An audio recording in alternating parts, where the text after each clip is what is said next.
Hello, everyone. My name is Jay, and it's my honor to bring this week's midweek blessing. Our prayer for the week is that the church's reach for the gospel would broaden to more and more people and more places, that we'll reach more people with the good news of the gospel of Jesus Christ. And this is not, in my opinion, an evangelism prayer. To me, it's more about the effectiveness of our Christian witness. And so it applies to all of us. Jesus tells his disciples in Acts chapter 1, verse 8, that you will be my witnesses in Jerusalem, in all Judea and Samaria, and to the ends of the earth. And a thorough reading of the book of John leads us to the realization that Jesus does not just mean the disciples that day, but he means all of those followers that come after, all of us. So what does it mean to be a witness?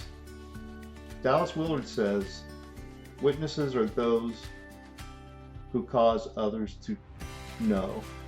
I'll say it again, witnesses are those who cause others to know. And that's our prayer, that through our witness, the church will cause others to know Jesus and the good news of his gospel. And most of our witness is not verbal witness. Most of the way we witness is by what we do, how we act, and all this is in connection with the things that we say. We can't divorce our actions from our words, nor can we divorce our words from our actions.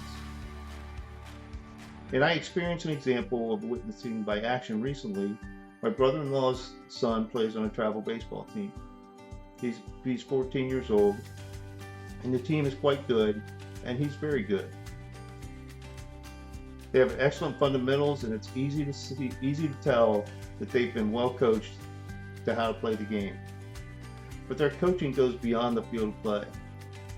The boys are respectful to the umpires and opposing team, win or lose, good call or bad. They don't slam their bats or throw their gloves when things don't go their way, and they're quick to pick one another up when needed. Their actions testify to the coaching that they've received. And I think it's the same with Christian witnessing. We are called to witness in all aspects of our lives, at all times, to reflect the coaching that we've received from Christ, from his words and from his example. It requires a continuing commitment to thinking, acting, and being more like Jesus. And I want to touch on one passage that I believe is relevant to the effectiveness of our Christian witness. James chapter 1, verse 27 says that religion that God our Father accepts as pure and faultless is this: to look after orphans and widows in their distress. This passage is often used to justify mission work and to show how to show Christ's love in a practical way. And indeed, it's a key part of reaching others. Not only those that are being served, but those also who are helping to serve. But that is an incomplete reading of this passage.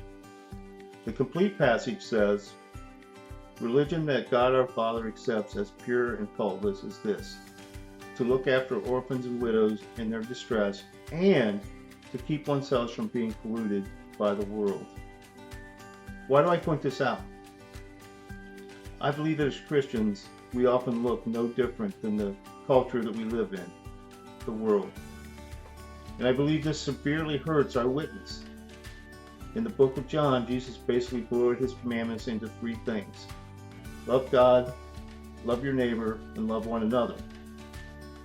And within his commandment to love one another, he specifically told them that others would observe this as a way to know that we are his disciples. In other words, they would see our witness. But it seems more and more that we have become polluted by the world.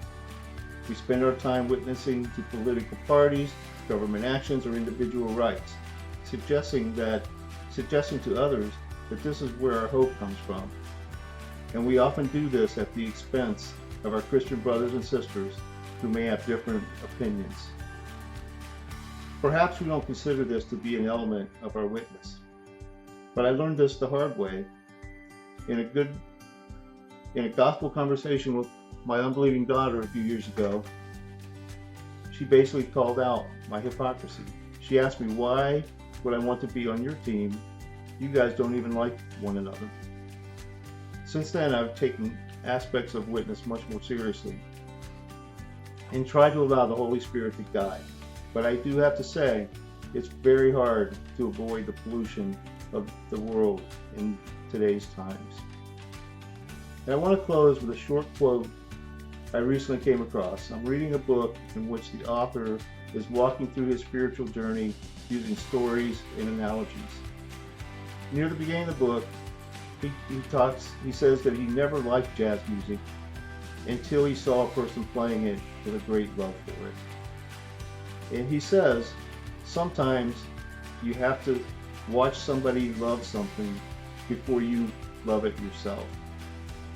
Obviously, he was talking about his love for God, and I think he's dead on. The truth of the gospel becomes attractive when it is observed in the lives of others. Let me say it again. The truth of the gospel becomes attractive when it is observed in the lives of others like you and me. That's my prayer for us this week, friends, that as we go about our everyday lives, that others will see not the pollution of the world, but the truth of the gospel. And they will be drawn to it by the work of the Holy Spirit through our witness.